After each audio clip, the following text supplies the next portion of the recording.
Tarihin en karanlık koridorlarında firavunların çok tanrılı gölgeleri hüküm sürerken Mısır radikal bir devrime uyanmak üzereydi. Peki Mısır denilince aklınıza ne gelir? Hayvan başı tanrılar ve putlar mı?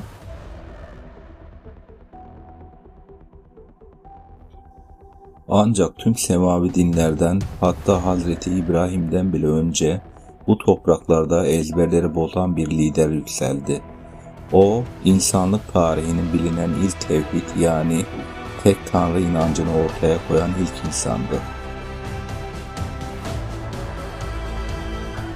O, atalarının yüzyıllardır taptığı yüzlerce sahte tanrıyı tamamen reddetti. Evrenin tek bir yaratıcısı olduğunu haykırdı ve o mutlak güce tek bir isim verdi: Tanrı Aton.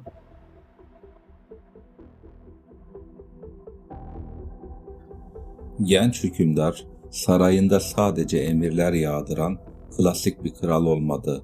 O, her şeyi var eden tek tanrısı Aton için bizzat kendi elleriyle şiirler, dualar ve ilahiler yazdı. İşin en ilginç yanı, onun binlerce yıl önce taşlara kazıdığı bu dualar semavi dinlerin temelini oluşturuyordu.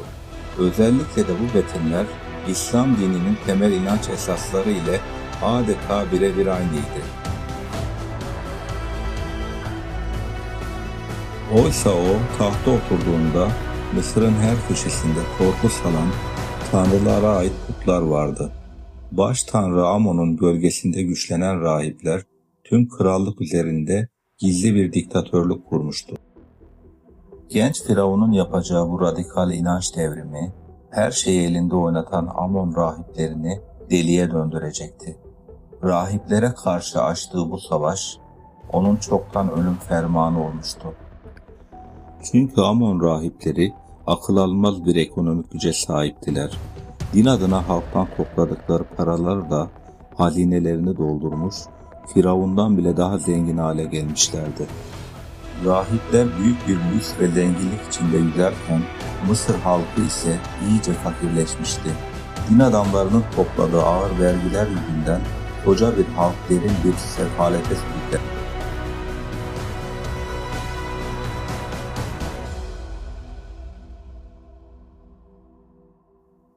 Ancak bu asırlık sömürü çarkı sonsuza kadar böyle dönmeyecekti. Gencecik ve kararlı Firavun ne pahasına olursa olsun bu adaletsiz düzeni kökünden bozmaya yemin etti. Onun en büyük destekçisi zekasıyla meşhur eşi Nefertiti'ydi.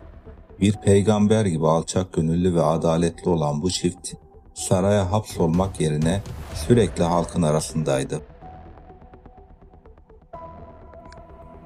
Bir firavun olmasına rağmen çömlek atölyesindeki fakir bir işçiyle göz hizasında konuşacak kadar kibirden uzaktı.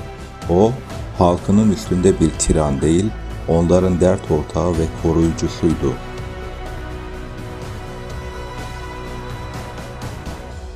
Kendini tamamen Tanrı Aton'a adadı ve atalarından kalan 4. Amenhotep ismini reddetti. Aton'un hizmetkarı anlamına gelen Akhenaton ismini alarak krallığın her yerine Aton'un adını yazdırdı. Ardından en büyük darbeyi vurdu ve Amon rahiplerinin tüm gücünü ellerinden aldı. Şehirlerdeki çok tanrılı tapınakları mühürletti ve sahte tanrıların putlarını tek tek yıktırdı. Yozlaşmış eski başkent Teb'i tamamen terk ederek çöllerin ortasında sıfırdan muazzam bir şehir inşa etti. Sadece tek tanrısı Aton'un şerefine kurduğu bu yeni başkentin adı Akhetaton'du.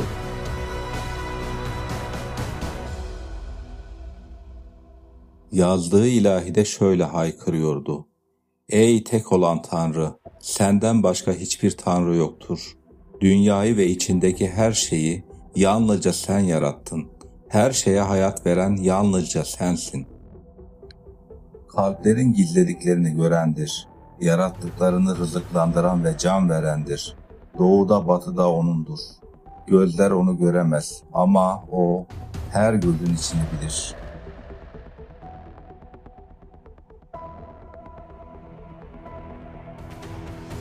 Gökleri senin ışığın doldurur. Yarattığın her kalbe senin sevgin sızar. Sen görünmezsin ama her yerdesin. Mülk de kudret de yalnızca senindir. Farkında mısınız? Akhenaton'un binlerce yıl öncesinden çöllerin ortasından haykırdığı bu sözler Kur'an-ı Kerim'deki tevhid ayetleriyle ne kadar sarsıcı bir benzerlik taşıyor. Şaşırtıcı ama gerçek. Akhenaton'un inancında ibadet vakti geldiğinde insanları çağırmak için yüksek kulelerden seslenilirdi. Tıpkı yüzyıllar sonra minarelerden yükselecek olan kutlu ezan çağrısı gibi. Şafak söküp güneş doğarken ve gece çölün üzerine çökerken secdeye giderlerdi. Tıpkı İslam'daki namaz vakitleri gibi. Günün bu dönüm noktalarında geceyi ve gündüzü var edene ibadet edilirdi. Fakat bu büyük inanç devrimi kansız olmayacaktı.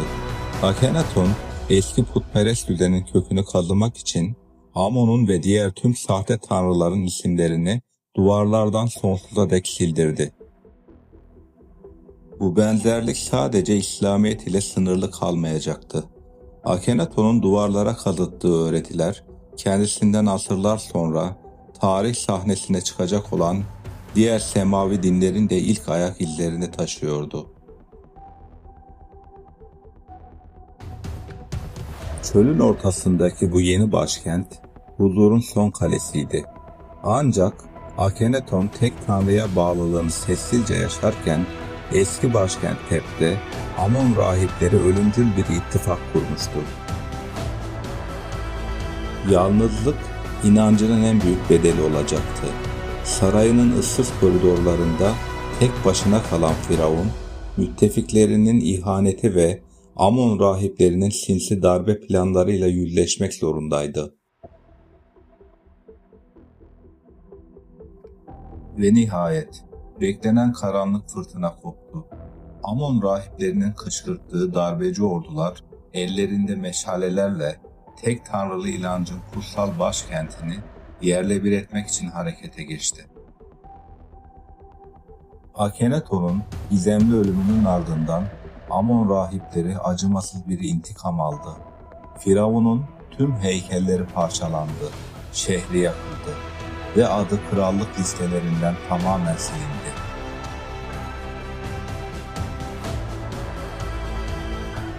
Onu hiç yaşamamış gibi göstermek istediler.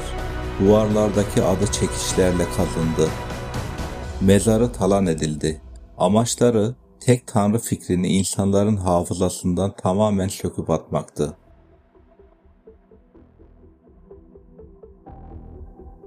Mısır'ın tahtına çocuk yaştaki oğlunu çıkardılar ve Aton'un hizmetkarı olan Tutankaton ismini zorla değiştirdiler.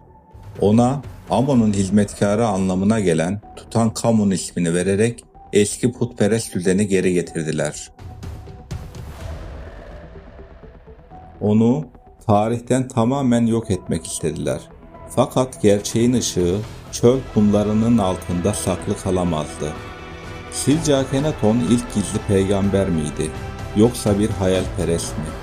Yorumlarda buluşalım. Ücretsiz abone olmayı unutmayın lütfen.